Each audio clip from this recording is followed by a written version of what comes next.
నమస్తే అని ఎలా ఉన్నారు? ఈ ట్రిప్ వచ్చేసి హైదరాబాద్ నుండి నెల్లూరు. సో ఈ లోడ్ అనేది లిఫ్ట్కి సంబంధించిన సామాన్లు, అంటే అపార్ట్మెంట్లో లిఫ్ట్లు ఉంటాయి కదా, సో దానికి సంబంధించిన సామాన్లు ఇవన్నీ. ఈ మెటీరియల్ మొత్తం వచ్చేసి 3 టన్నుల కన్నా ఎక్కువ ఉండదు.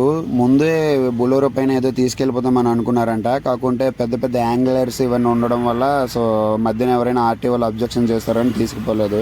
లేకుంటే తక్కువ వెయిటే ఉంది కదా తీసుకుపోతాం అనుకున్నారు.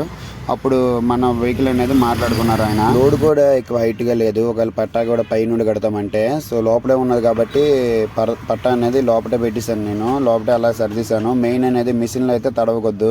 ఇంకా మిగతావన్నీ ఐరన్ సామాన్లు, అవి తడిసినా కూడా పర్లేదు, కానీ ఫస్ట్ ఆఫ్ ఆల్ మిషన్లు అయితే తడకొద్దు. సో అందుకే మిషన్ల దగ్గర నేను 2 పట్టాలు వేసుకున్నాను. యాక్చువల్లీ లోడ్ వచ్చేసి నాకు బ్యాక్ టు బ్యాక్ లోడ్. ఎలా అంటే నేను నెల్లూరు నుండి హైదరాబాద్ లోడ్ తీసుకొచ్చాను. అది అన్లోడ్ అయిపోయింది. మధ్యాహ్నం 2 గంటలకి ఇలా అన్లోడ్ అయిపోయింది. ఈవినింగ్ కల్లా ఈ లోడ్ కంప్లీట్ అయిపోయి నెక్స్ట్ డే మార్నింగ్ కల్లా నేను నెల్లూరు వెళ్ళిపోయాను. ఇలాంటి లోడ్లు వస్తే చాలా బెనిఫిట్ ఉంటాయి డ్రైవర్లకి.